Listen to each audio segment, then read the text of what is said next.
Well, hello again, and welcome to the second episode of the Curiosity and Courage interview series. This episode is an interview with the technologist, strategist, and creative Rafa Jiménez. Rafa is going to be talking with me about the journey he went on, the journey he's been on, looking at ideas and being an idea person, but coming from a computer science background, coming from a musical background, which ultimately segues into the world of advertising and marketing, and through some familiar territory in terms of the evolution and invention of the internet and some early stage exploration in the world of AI over a decade ago into the current space that we're in now with ChatGPT 4.0.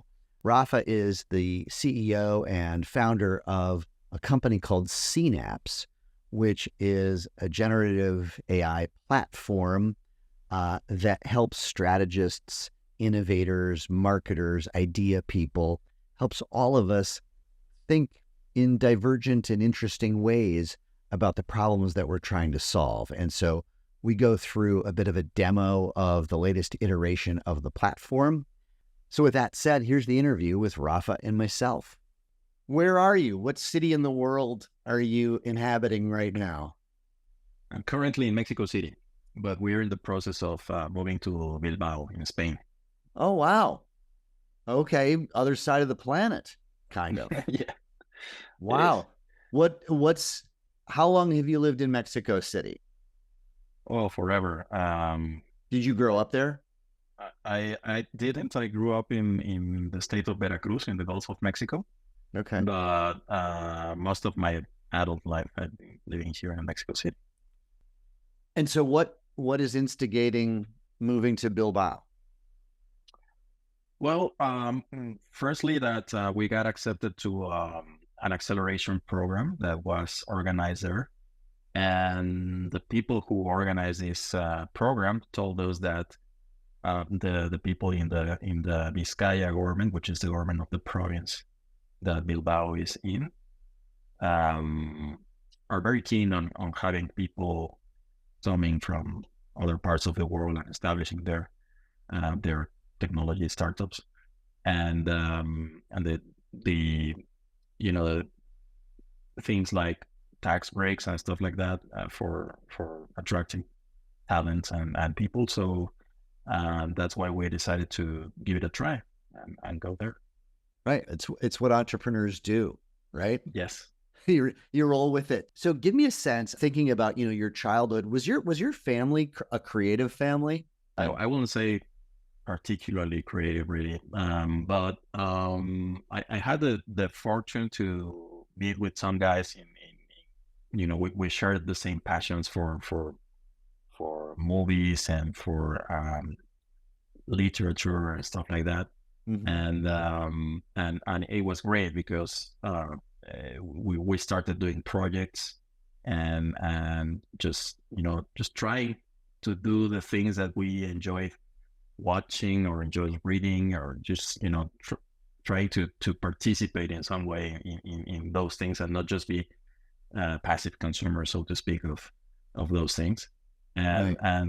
and that was great. I would say that I mean, looking back at that time, it wasn't that like the things that we made were like extremely good or anything like that, but it was fantastic. It was a great way to spend time.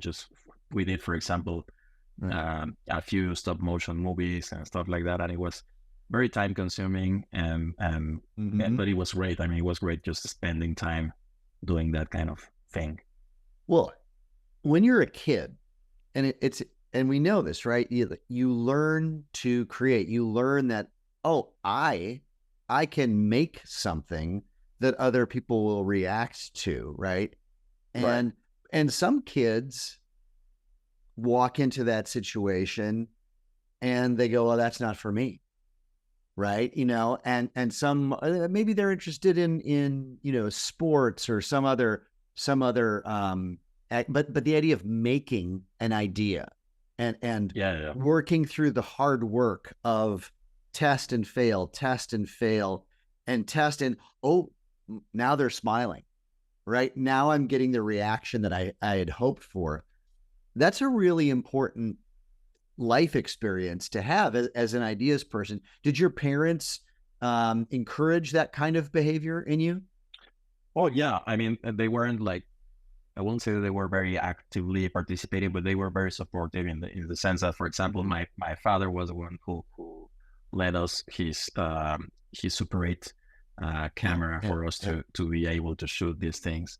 Yeah. And so before that, for example, I'm just remembering now, but before that, we used to do like guignol puppet stuff and some shows for our moms and their friends, and they had to just spend time watching the shows and everything. But it was, I mean, the thing that you're mentioning, I think, has to do with encouraging people and just letting them know that they can do things, experiment and see what happens, and that's very important. But the other side of that too is to be able to develop a like resilience to rejection, and to not being frustrated as people don't react to the things that you are making in this way that you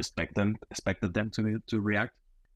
At what point did you realize that, like, that first experience of this isn't working, I'm frustrated, but I'm gonna work through it, and you kind of learn that, I'm making the puppets, but it's not quite working. They're not reacting. This, at some point you realize, this is part of it. This is the second time, the third time, the fourth time you make the puppet, you make the movie, you start to realize, this is just part of what I have to go through. Yeah, that's right. And you yourself get to sometimes later look back at the things that worked and the things that didn't, and start to make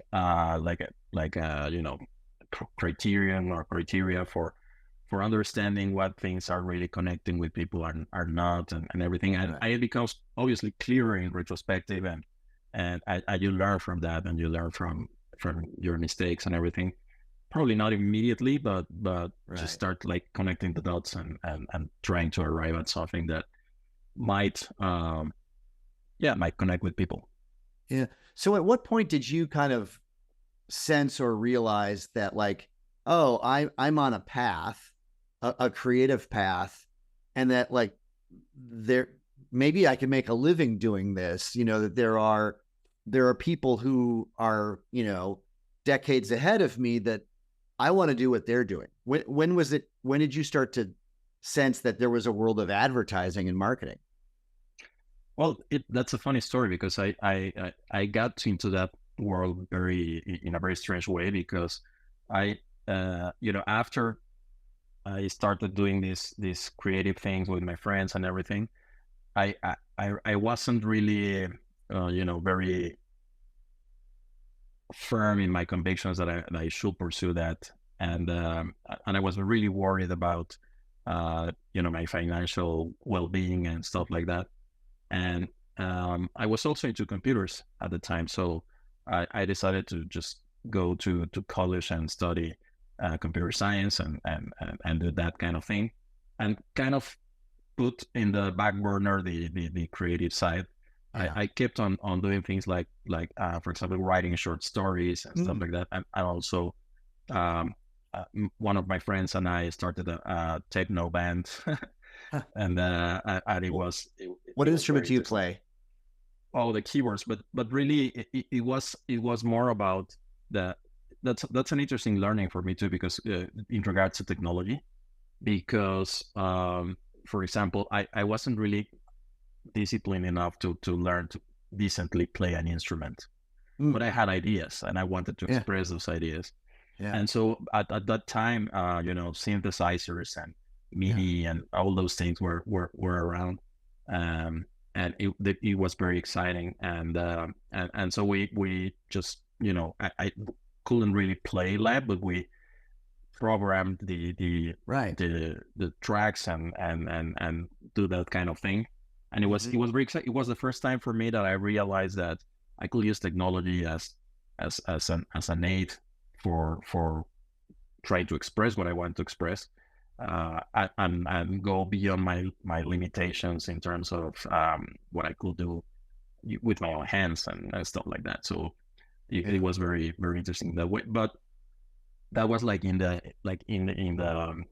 background of just trying to do something with my life, so to speak.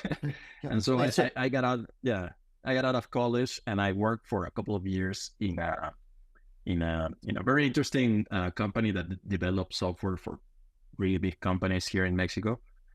And it was really formative in the sense of getting to work with people and leading teams and understanding projects and dealing with clients and stuff like that. But it was extremely boring in terms of what the product was. The product the subject material. Yeah, it was really, really boring. So after a couple of years, I was in a big crisis, and I said, surely I made a mistake studying this thing, and I don't know what to do. And what was the thing that saved me at the time was that Apple. I'm talking about a long time ago, as you will see. Apple had just launched QuickTime, and it was the first software that could reproduce video without the need of ad hoc hardware for running those things. Right. And right. so I thought it was interesting to try and see if I could use the background I had in programming and take it to somewhere more creative. And so we started a company, really a small outfit that was focused on that, doing multimedia stuff and interactive kiosks and things like that. And that's how eventually I got into advertising, because by the year 1999, basically, everybody was in the advertising world was going crazy with the internet and stuff like that. Exactly. Yeah. And Flash and the internet. And you're at the confluence of technology getting democratized, more and more people kind of learning that they can express themselves in a variety of ways because of technology. And then that's also overlapping with advertising, which, as an industry, there's the ancient kind of like words and images side, but advertising has also been curious and kind of a healthy space in which new technologies can kind of experiment and kind of come to fruition, right? And so you think about what was happening. I mean, I distinctly remember QuickTime and thinking about television production, primarily, commercials, had a path and a process for creation. And then all of a sudden, things like QuickTime and Flash show up, and writers and art directors begin to realize, wait, there are other routes. There are other processes that I can leverage to express ideas.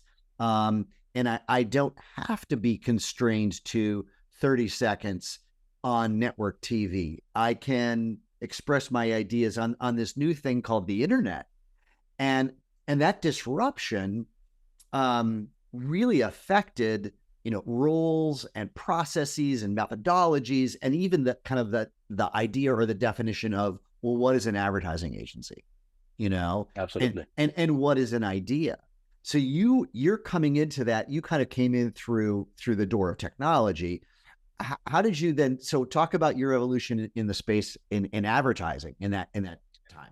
Well, what happened was that in 1999, all advertising agencies were looking at how to incorporate more, digital capabilities and stuff like that. And so we were approached by the people at Ogilvy, and they actually bought our our small company.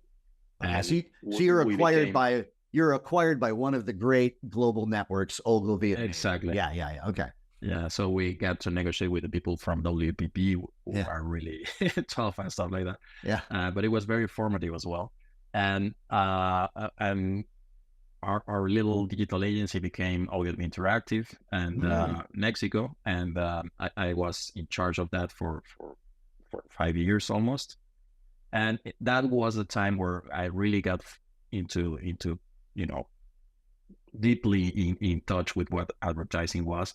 I have to say that my ideas of what it was before that period were like very provincial, or I don't know. And now it was very, very interesting because we got to be like in the middle of a particular moment in history that you were just mentioning, in which they were just trying to figure out how to work with this new media and how to sort of like transfer their knowledge and their expertise in traditional media to this thing that they really didn't know at the time. And I would say that sometimes it seems that they just still haven't got it yet. But for that, but the thing is that we're in agreement. Yeah. But the thing is that they were really trying, and they were really and it was also very interesting for us, because when we got approached by Ogilvy, we also got approached by another two internet companies that were interested in us as well. And so we did our due diligence on all of them, and I read, for example, all the David Ogilvy books, and I kind of fell in love with his thinking and the culture that Ogilvy is supposed to have.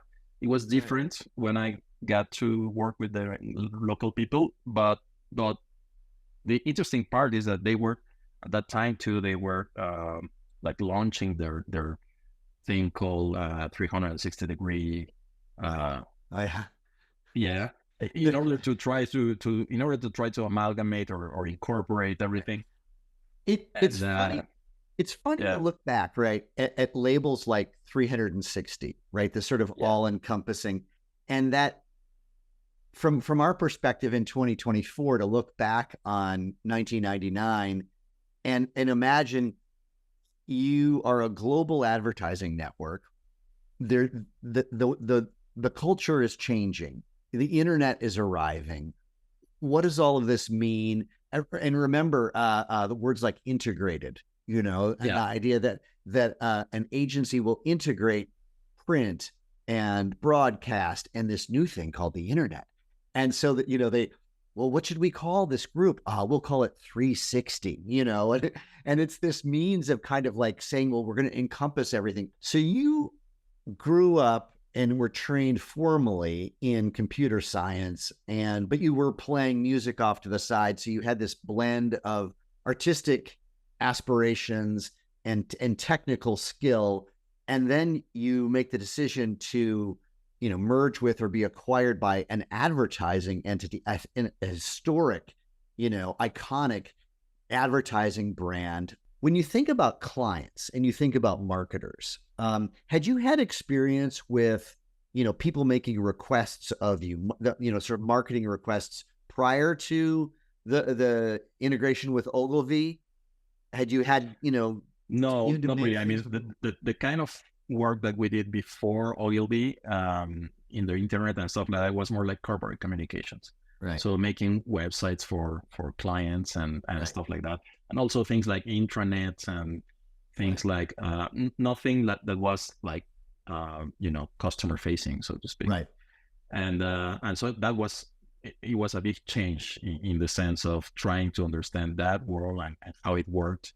And I remember, for example, going to my first global creative summit.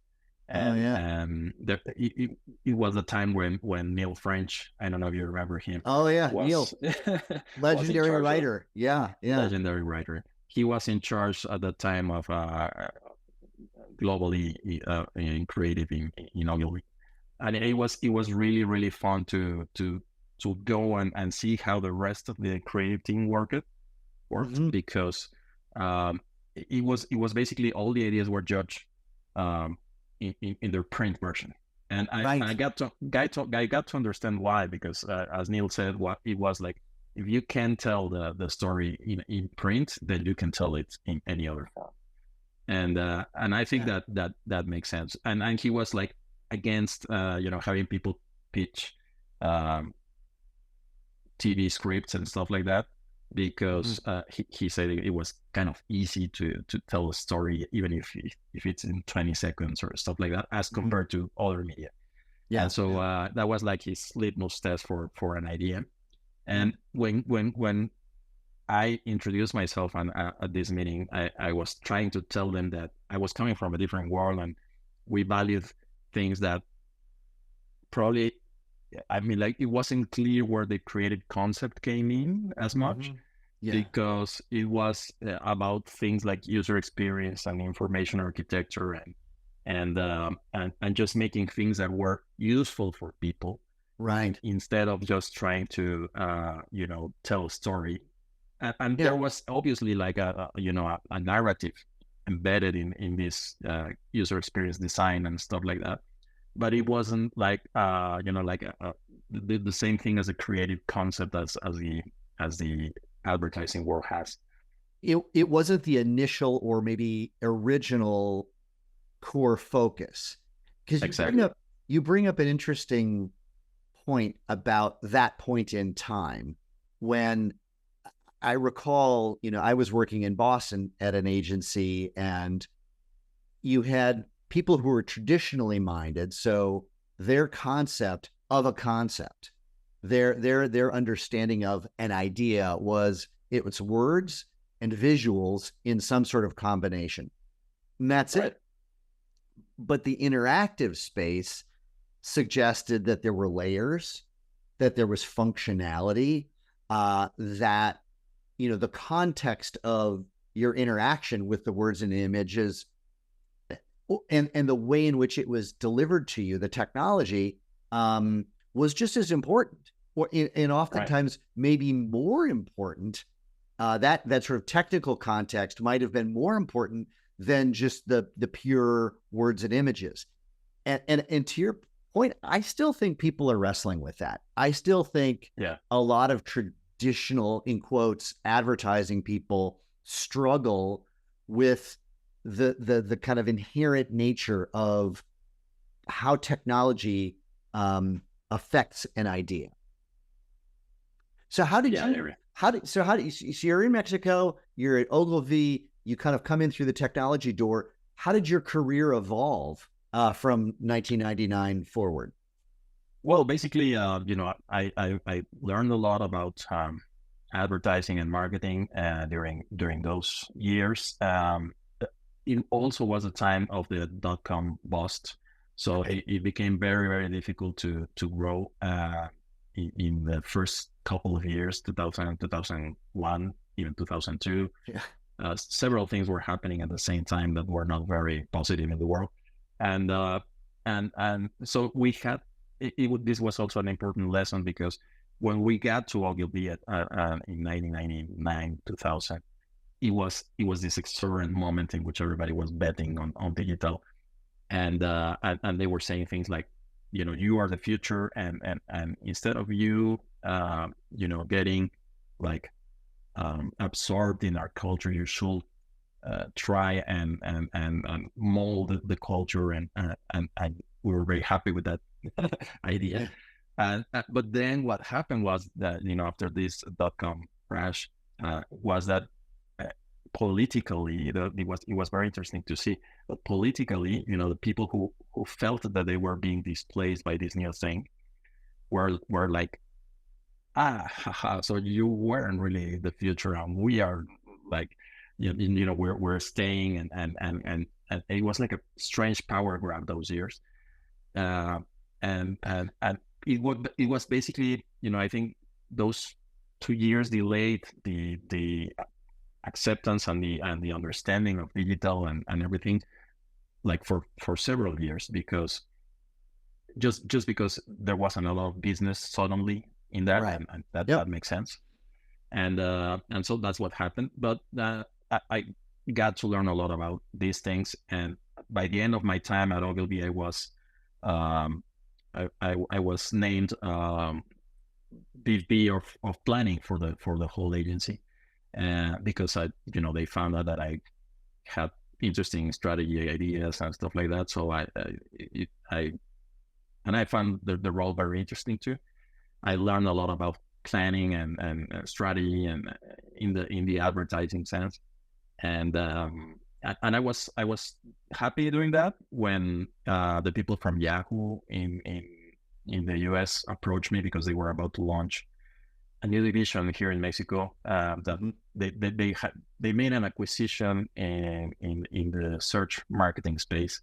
Yep. Like a year before that, they bought a company called Overture, which, by the way, were the ones that initially created the concept of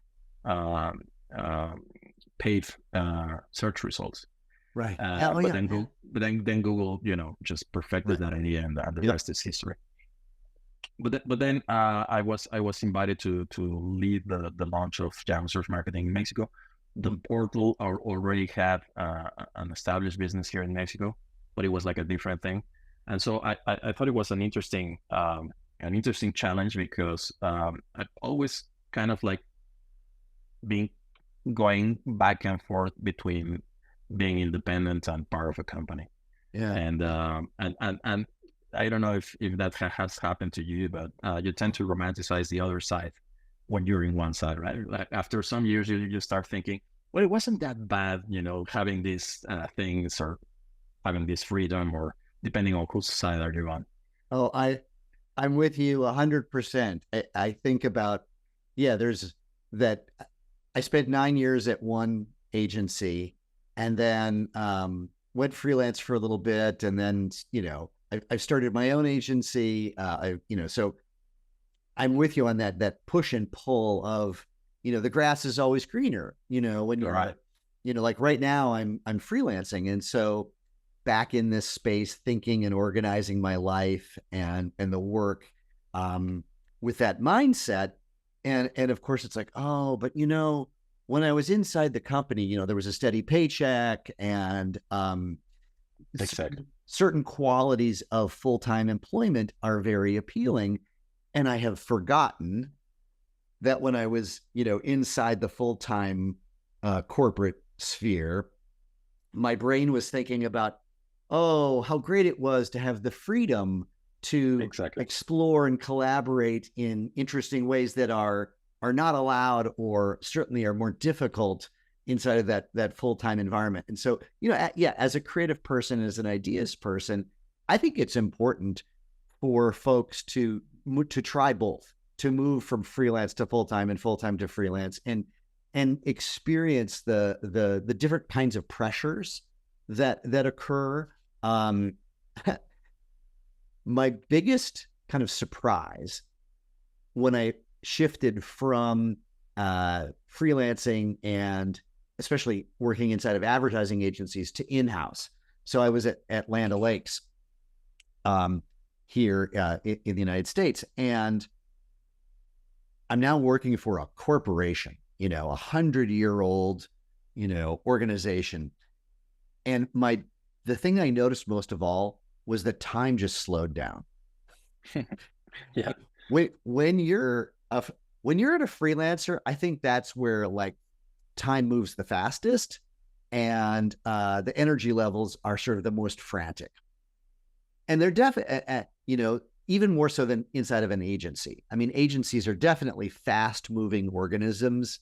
But when you move client side, there often isn't a huge amount of pressure to kind of like solve the problem immediately, like today.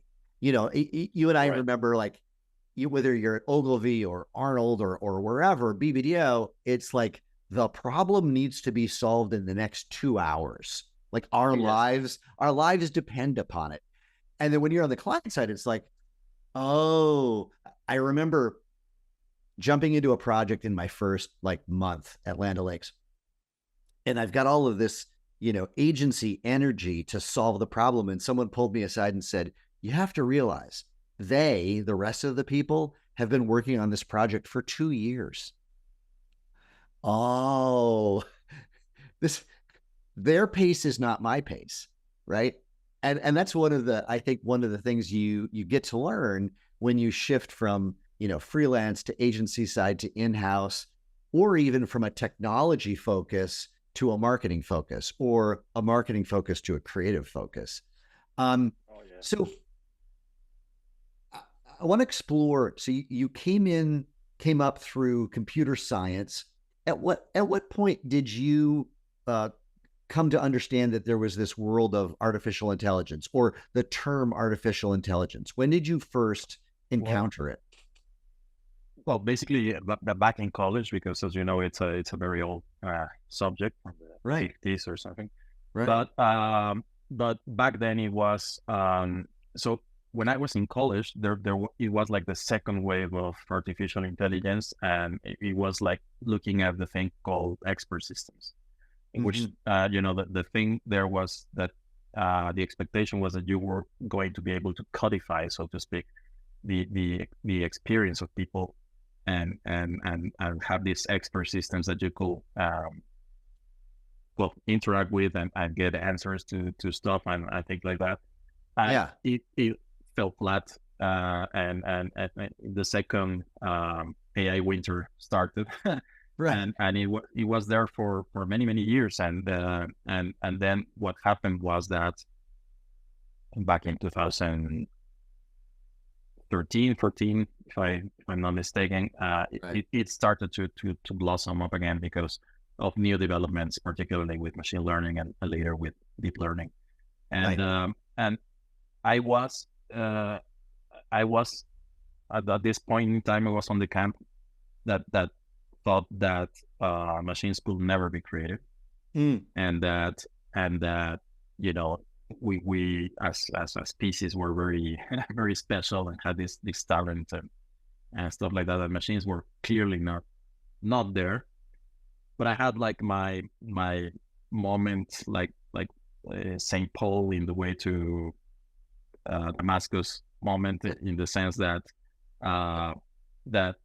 when I saw, for example, these matches between AlphaGo and Lee Sedol in 2016, it was really very a very important moment, because I play Go, and so Yeah. I knew how difficult it is to historically had been to create an algorithm to play decently Go. Just Right. it was really hard, a really hard problem to solve. So it was a very it was like a watershed moment, and I thought, well, if this thing is capable of not just playing at the level of a pro, and not just any pro, but one guy who had been like on top of the lists for 6 or 7 years, but also to come up with plays that nobody had really considered in about 3,000 or 4,000 years of playing this game. I thought, well, this is clearly creative. I mean, it's probably not the kind of creativity that one is expecting, in the sense of coming up with an idea to solve a really big problem or things like that. But it was clearly the spark of something there. And Yeah. I just converted to the other side, and started looking at how to use that technology for ideation. Yeah. It's one of my complaints about the world of marketing and advertising, as it relates to technology, um, is that for all of our creativity, all of our brilliance and our insights and our way of kind of like subverting culture and turning over, the rock to reveal, wow, an amazing idea. That same community is hugely resistant to technological progress. Yeah. Help me understand the transition from you're watching a computer play the game of Go and develop novel solutions and win. How does that translate into advertising, into words and images and motion and conceptual marketing ideas? Well, yeah. So basically, for example, when that happened, I was already working in Seenapse, and the first, coming from this side of thinking that computers can't have ideas, but that they were good at processing information and stuff like that, and making it available or accessible for people. The first iteration of Seenapse was something that was more like a search engine, but it will give you, as opposed to Google and the others, unexpected results and things like were not popular, not linear, and ask of you to make this last leap from seeing something that was probably kind of like surprising or not, or that doesn't have any logical connection on the surface, and use it to as a springboard to come up with the ideas yourself, which is what you do, right? So to expose you to unusual inspiration, so to speak, but not from like the Pinterest angle in which they're showing you like the things that people have already done in that space. So it's limiting in that way, but more abstract in a way. And the blog that we got to was that there were probably around 100 people or so in the world using that version of Seenapse, and they were very happy with that. But it was never going to. We noticed that it was never going to grow that way because people were finding the tool too abstract for their needs. They kept saying things like, I don't know what to do with this thing that you're showing.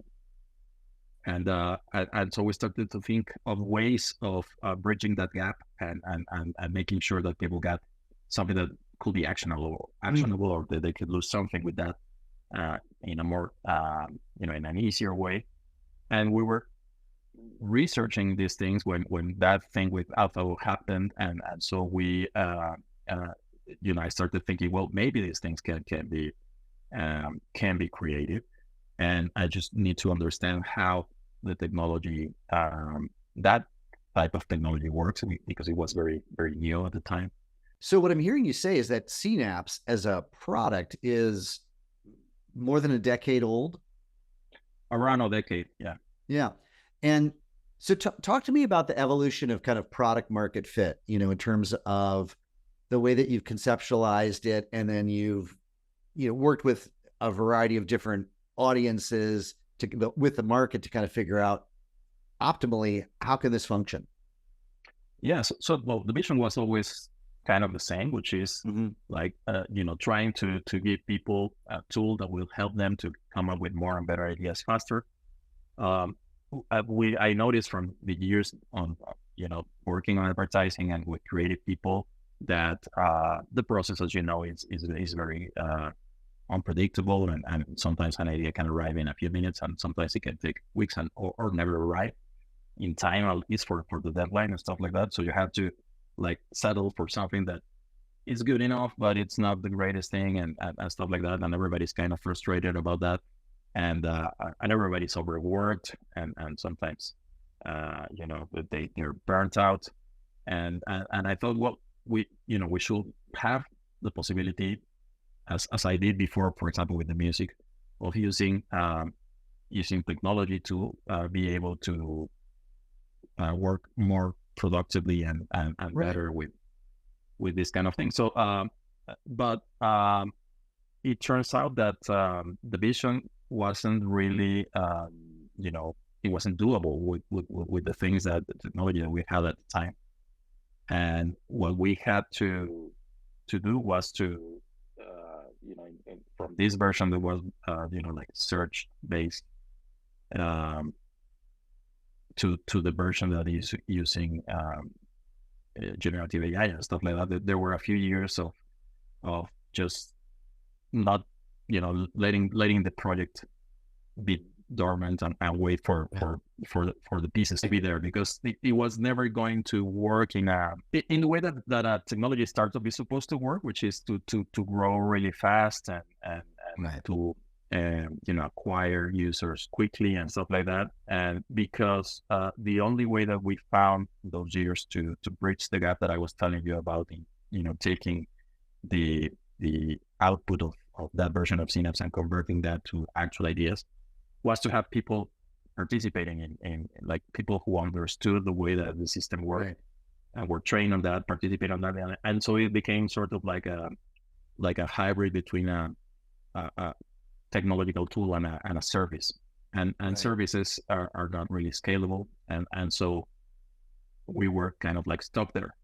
And then, when this new technology started to appear, and this was, when GPT-2 came out, for example, we tried to see if there was something there, and there wasn't really. It was very crude Right. compared to what we needed to have. But when GPT-3 came out, it was a great moment, because on the one hand, we were like, kind of afraid that this tool by itself could be able to do the thing that we were trying to do. Yeah. But it turned out that the ideas that GPT-3 was able to come up with were kind of very, very obvious and very linear. And when combining it with the thing that we were developing, then it could come up with better ideas. And so it was a happy moment, because we thought, well, now we have a way of, bridging that gap by giving people something that it's more like actual ideas that they can not necessarily, and this hasn't been ever or approached, but we don't want people to just take whatever Seenapse gives them and use it like that. We want Right. them to have like, many different divergent ideas as a springboard for their own ideas. Right. You talk about kind of like part of the product is the responsibility of the user, right? That Absolutely. I think we're in a phase right now where some folks are looking at AI, generally speaking, as from a productive standpoint. Oh, it will think and execute. It will do everything. It will write the final copy. It will develop the final idea. And I think that's kind of missing the point. And what I hear you saying is that Seenapse will help you get to an idea, but you, as the user, as the creative person, have a responsibility to react to and evolve. And it isn't about, pushing a button and it's done. It's about pushing a button and getting useful inspiration and feedback that, as human beings, we get tired, we get distracted, we get overworked, and yet we're on the hook to come up with world-changing ideas. And so the technology can kind of fill the gaps and help sustain you and energize you in that process.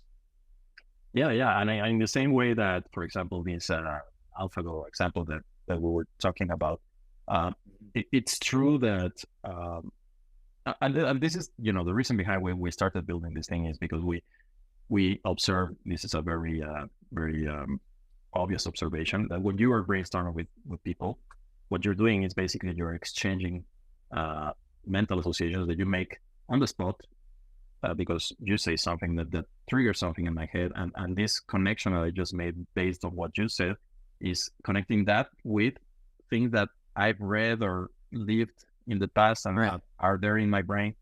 Yeah. And then I say that, and in turn that triggers something else in somebody else's mind and stuff like that. So like by extension of that, what we were thinking was, well, if you were, another thing is when you're brainstorming with somebody who is not, for example, from advertising, it's also very refreshing because their references, their cultural references come from a different world. And so you tend to make, more and more interesting connections with that. So what we thought was, if we are able to give people a tool in which they can tap into the mind of varied people around the world, it should be interesting, not just because of the productivity thing that we were talking about, but also because you could be able to arrive to some avenues of thought that you couldn't possibly do on your own or with your immediate team. Yeah. So that's the other thing that I think that these tools and particularly Seenapse can give you, which is not only a way of, like having a sparring partner or stuff like that, but also one that can lead you to things that can be surprising for yourself and therefore for your audiences and stuff like that. So that's the thing that it's exciting for me, that it's to have the possibility of being surprised in your own process. Yeah.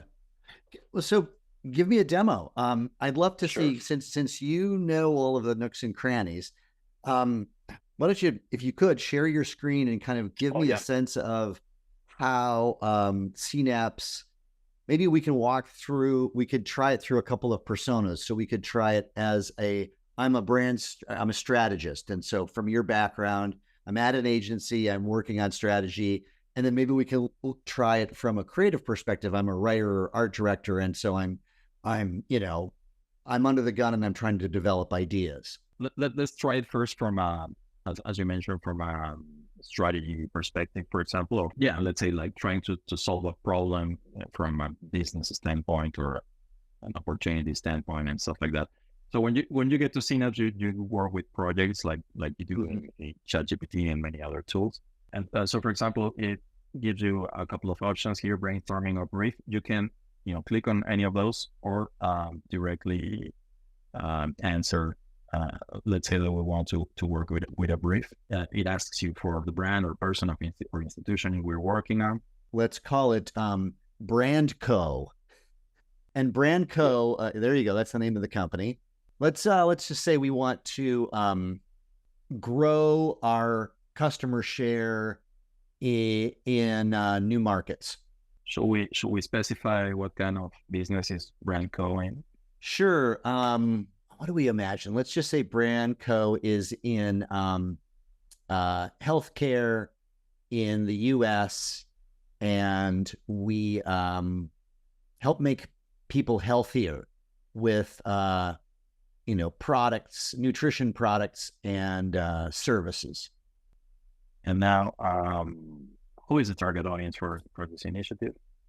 Let's say it's parents, primarily focused on keeping their families healthy and thriving. Here's where we should be specifying that we're looking for a strategic point of view or something like that. Yeah, let's start with that. Let's just let's work through strategic point of view. And this is useful if you have an example of something that you like, or if you want to emulate some tone, or for example, say things like, I sometimes use it like, I don't know, I like what Red Bull is doing just to give you an example. Right? Well, let me ask you here for a second. A lot of these questions, so are these questions that you have trained Seenapse to ask, kind of like, if, it's a decision tree kind of structure, or where is the notion to ask, provide us a sample idea or strategy you like? Like where is that instigation coming from? Well, it's coming from the training and from the understanding that typically having all this information will lead to better ideas in general. Right. But so when I think about using like Claude or ChatGPT or Perplexity, it's pretty clear that the training data, that's informing the, pattern recognition and pattern generation in those environments, that like it's seen a creative brief, it's seen a marketing strategy, it's seen lots of them, because those platforms appear to be familiar with the constructs of marketing and advertising. And I know that you will, there's sort of a black box here. So I'm trying to understand, do you insert or surround that pipe with additional context? Yes. So there are two things that, two or three things actually that we're doing, make the whole puzzle work here, which is, one of the things has to do with the typical, prompting thing. And for example, this, to your point of this particular thing has to do more like with prompt engineering, so to speak, which is, it's not really training, but it's more like nudging the model to go in a certain direction. Right. And then there's training that has to do with, making the model understand the types of uses that you're going to be giving it, and get more understanding on the type of responses that you're expecting them to have. Right. And then the third and most important component, in our case at least, is what we call the divergence engine, which is the thing that we were developing prior to this revolution in generative AI, which is basically a way of finding this association, as in the way that brainstorming work with people, finding these associations that are not linear and that are not obvious. And this has to do with searching in a not only in a larger semantic space, but also looking for weaker relationships, if you will, between bits of information, so that the stronger the relationship between one concept and another, the less creative potential it has. Make sense? So what I'm hearing you say, so Seenapse contains the pipe with ChatGPT 4.0, but you also have additional training in there, and you have the divergence engine. And so from a user standpoint, when I'm chatting with Seenapse, I'm benefiting from kind of the power and the breadth of ChatGPT through the customization of a divergence engine that is uniquely focused on the needs and problems and processes of an advertising person. Well, actually, no. Everything was perfectly on point, but the last part is not focused on particularly on advertising and stuff like that. It's a lot more open than that. Okay. For better or worse, in the sense that for better, I think, because from a sort of philosophical standpoint from the beginning, was that we wanted to expose advertising people to things that had nothing to do with advertising. Because we noticed that advertising culture is very self-referential, right? And so that's what we wanted to do. But it's not, for example, it's something that we have still in the plans to see where it can evolve towards. Because for example, currently most of the people we are talking to and are using the product and everything are from the marketing and advertising industries, but also there are some people from the entertainment business and also from the innovation consultancies, and they have different approaches, obviously, to use Seenapse, and we're learning from that and seeing if we can probably deliver better tailored experiences for them. But currently, the divergence engine in particular, for example, is not focused on advertising ideas or stuff like that. It's a lot more abstract in that sense. It's just trying to find weak relations between concepts and between bits of ideas and stuff like that can be useful. And then what the role of, in our case, the role of the large language model, currently GPT 4.0, is basically articulating the idea. This technology is so new for so many of us. I remember the first time I experienced Photoshop, or the first time I experienced HTML, and you're trying to understand what are the building blocks that create a website? What are the building blocks that create, layers and images? And so I think it's important for us to understand that, here in 2024, a tool like Seenapse is still relatively new. And a lot of the underlying technologies use metaphors that we are only just now becoming familiar with, right? So let's jump back into our strategy example. Yeah. So, you're looking for a sample or idea. Let's take the Snickers, "You're not you when you're hungry." One of the classic style that, younger people working in their jobs often don't eat meals, and so they make mistakes because they're malnourished. And now it's doing the thinking. It takes a little bit longer, precisely because it's engaging with the divergence engine, and then it will start proposing ideas. So what if brand could launch a health Gardens campaign that fuses ingredient excellence and civic marketing. The strategy could revolve around empowering parents as health guardians for their families. So on, additionally partner with local health-focused community projects and run a series of PSAs featuring real brand co-users. Let's just stop right there, which is to say, I've played around with all of the engines, Claude, Perplexity, ChatGPT. Right off the bat, just even the way that Seenapse has framed this is more familiar to me as a person who works in marketing and advertising. It uses the right kind of language. It's structured in a way that's more familiar. And it sort of feels like Seenapse knows kind of the industry I'm in and the parlance of how I work. So what would we do next? You've got more ideas, refine, and generate image, or the open challenge. What I typically try to do is, for example, challenge. If I'm finding the first ideas sort of like not that interesting, I try to challenge it with saying like something more creative, for example, and it will really try to do something that is less obvious. So it's going back, it's leveraging 4.0, it's leveraging the Convergence engine, it's quote unquote thinking in order to develop a new idea or a new perspective. Exactly. Here we go. How about leveraging the concept of health as a hidden asset? All right, that's interesting. Create a marketing strategy that positions Brandco's nutrition products as the secret weapon families need to unlock their full potential. Interesting. I like this.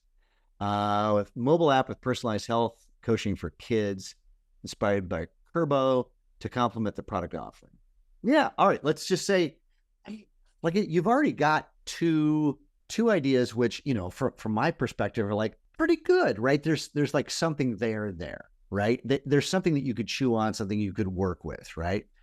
So what do we do next? You clicked more ideas. So I clicked on more ideas, just what we were talking about.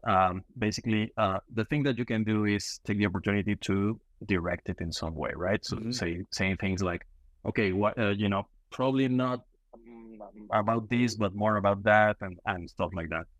And you can also the thing that is kind of interesting now in Seenapse is that you can once you have the list of initial promising ideas, you can come back to, for example, let's say that we like this health as a hidden asset, right? And we can ask it here to refine it, and then it will branch into a different thread, so that you can keep working on this side and on this other side without having the same thing in the same thread. Oh, that's super helpful, right? So I've got my main thread, the strategic one, but I clicked refine and said all right, now we're going to dive down the rabbit hole of particular conceptual directions. So a video series or a mobile app or, AR or local workshops. As you and I, as creative people, as we're brainstorming or working on an idea, that's what we do, right? We have Post-it notes and, we've got our main sort of focus, but hey, wait a second, Rafa, let's go over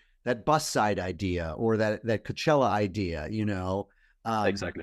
And then you go back to your main area. Sometimes, for example, depending on the task that you're doing, for example, if you're working with things related to, brand development, like naming and logos and that kind of thing, it makes sense to jump from, this naming idea I like, how about a logo for that? Or even for things like creative concepts and stuff like that. Yeah. So for a strategy, it may not make as much sense to generate an idea, an image, but if an image, but if you were doing it for a logo or something like that, it would. So you've given me an example here of how a strategist, an agency strategist, or even a marketer might leverage Seenapse to kind of begin to kind of flesh out and work out a business idea, a business challenge into a strategy, into kind of loose territories that we could continue to iterate on and explore. What's useful about an environment like Seenapse is it's walking into the conversation with you kind of already understanding the world that you live in as a creative person, right? It's sort of tuned for my life as a creative person. So it's asking relevant questions. And when it's iterating and evolving, it's doing so with kind of an understanding of the life I lead as a creative person within, an agency or whatever. This is really great. So how are people reacting to this? I'm assuming that you've got kind of a global audience of all kinds of designers and artists and creative people. What's the feedback you've been getting on Seenapse in terms of the way that they're using it? Like, how are they surprising you? What sort of outcomes are they reporting? Yeah, so we're very happy when people, either on their own, publish things in their social media and stuff like that, and say how Synapse is helping them doing some things. Sometimes they write directly to us, and it's also very, it's always great to receive those things, both good or bad. And some people have told us, for example, that it's hands down the more creative chatbot that they work with, and also save them in many different situations and stuff like that. So, for example, we learned about that people in the innovation consultancies were using it because they published some stuff about how they were using it and when in their processes, because that's also different and important, and how it's saving them time. In the case, for example, of innovation consultancies, I understand that they're using it during, like, for example, like design thinking sprints and stuff like that, and during the ideation phase, which tends to be, particularly if you're workshopping this with clients and stuff like that, tends to be difficult because people who are not used to just, start giving out ideas and stuff like that. It's slow at the beginning, so it works a lot as a way to get things up to speed and put a lot of possibilities out there. And so what I love about what Seenapse does is it's got enough coaching in kind of the user experience to kind of get to the right stadium, get to the right part of the stadium to kind of, like, as we say, get to the ballpark, to get you ideating kind of in the most kind of productive fashion without dictating too many constraints. Because I do think one of the values you've pointed out with Seenapse is it isn't just advertising or just design. It's kind of saying, hey, as a creative person, your inspiration ought to come from science or politics or, theater as much as it might want to come from, packaging design or advertising concepts and things like that. That's right. I want to think a little bit about the future, right? And so one of the things we all have been saying about AI is that the tools today are the worst they're ever going to be, right? So where do you hope and think Seenapse is going to evolve in the next 6 months, 12 months? Well, for example, things that we have already are working on right now, for example, the most immediate things, is something that has been requested by users, is the ability to, for example, work simultaneously in the same project, different users in the same project, so that they can, interact with things and lead it to different directions, just to explore the creative space. And that's a very important thing that we want to release soon. One thing that is related to what I was mentioning before about how refreshing it is to brainstorm with someone who is not like you.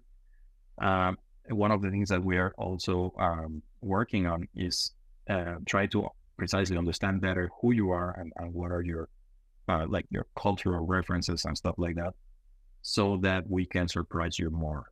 And so when you use it, for example, and even if you give it the same brief, it's never going to be the same anyway because of the probabilistic nature of these things. But it's going to be more different from what I ask with the same brief because it's going to be taking into account what's your world view and how to take you out of that. The idea that the AI knows or has context of who I am, right? There's that little trick that's going around, the little hack right now where you ask, ChatGPT or Claude, it's like, given our interactions, tell me something about myself that I might not recognize, right? And people are, oh, wow, it's so, I mean, but it's an example of a way in which these tools can kind of surprise us, right, in a useful way. And so for Seenapse to know that I'm in Minnesota, I'm a father, I've been working in marketing and advertising for 30 years.